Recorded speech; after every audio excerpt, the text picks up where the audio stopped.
सोनं आणि चांदी पाठोपाठ पेट्रोल आणि डिझेलच्या दराचा भडका. पेट्रोल आणि डिझेल 3-3 रुपयांनी महागलं. मुंबईत पेट्रोलसाठी 106 रुपये 50 पैसे तर डिझेलसाठी 93 रुपये मोजावे लागणार.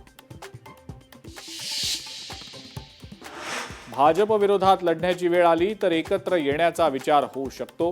2029 पर्यंत राजकीय समीकरणांमध्ये बदल होऊ शकतो. रोहित पवारांचं सूचक वक्तव्य. राज्य पोलीस दलातल्या वरिष्ठ IPS अधिकाऱ्यांच्या बदल्या.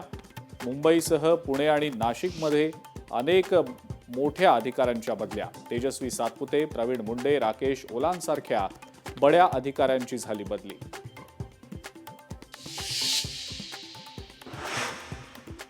नाशिकचे पोलीस महानिरीक्षक दत्ता कराळेंना खरात प्रकरण भोवलं. दत्ता कराळेंची राज्य मानवी हक्क आयोगात बदली. खरात प्रकरणातील आरोप भोवल्याची चर्चा. शिवसेना पक्ष आणि चिन्ह प्रकरणी 30 जुलैला पुढची सुनावणी. तर तुमच्या लोकांना कोर्टाबाबत बेजबाबदार वक्तव्य करण्यापासून थांबवा. सुप्रीम कोर्टानं ठाकरेंच्या वकिलांना खडसावलं.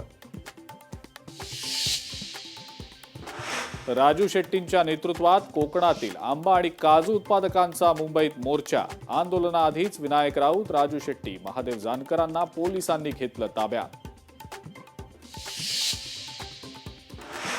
21 जूनला नीटची परीक्षा होणार. NTA कडून नव्या तारखांची घोषणा. पेपरफुटीमुळे नीटची परीक्षा झाली होती रद्द.